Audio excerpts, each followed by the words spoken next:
So, how does it feel to hear your music sort of played on such a grand scale in Wembley Arena? It's really good, but I'm even more impressed to have an access all areas pass for Wembley Arena, because normally I don't get let in anywhere. It's your 5th series you just worked on, and now you're staying with Who for the 6th series. For the rest of my life. Yeah. What is it that sort of keeps you wanting to work on it and keeps you inspired and creating new music for the series? Don't have any other jobs. No, I mean, it is like constantly a bit of a challenge, and I like a challenge, and so far it hasn't bored me, and it keeps on innovating enough, you know, for it to be interesting to a restless mind like mine. So I'm with it for now. And do you feel like your music for the show has evolved as the show itself has grown and changed? Yeah, it's gone backwards.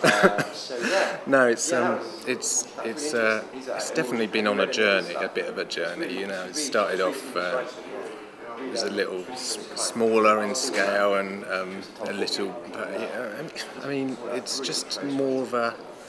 I suppose I know what's coming in terms of the sort of peaks and troughs. I mean, I may not know what the stories themselves are going to be, but I know what kind of highs we're likely to reach, what kind of lows, and how to balance the budget and make that kind of stuff work, and how to, you know, how to get the best out of the orchestra, and when to use synthesizers, and when to use guitars, and when to use the orchestra. And so in all those kind of ways, it's a journey.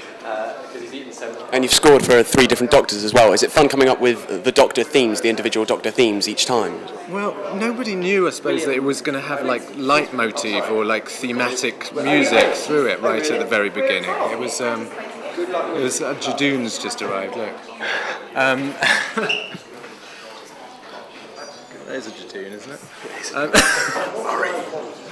I know. What was I saying? I have no idea. Oh yeah, nobody knew at the time. Well, we didn't know. Oh God, we didn't know that the Doctors would have music themes. I mean, and like, you know, there was a piece of music that played over rows, and then it seemed to work later on full rows. Same with the Christopher Eccleston's music at the beginning, which was a sort of Time Lord-y thing. It became his music, and then I suppose I consciously wrote. He's been following me all day. Then I consciously wrote one for David Tennant, and then for Matt's, I knew that we wanted one. I mean, it's absolutely, you know, where is Matt's theme? What is going to be the bit that defines him?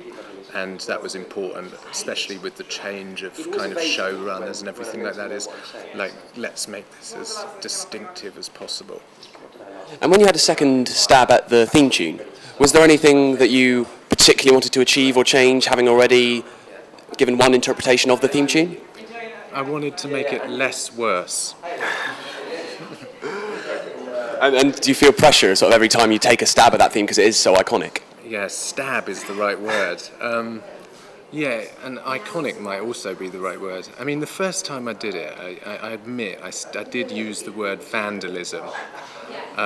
Because I love that theme and wondered, you know, how it could be improved. And the simple fact of it is that when, you know, the first episode of Series 1 played out with Delia's version of the theme, it just didn't really work, and it just felt like it needed a bit of oomph.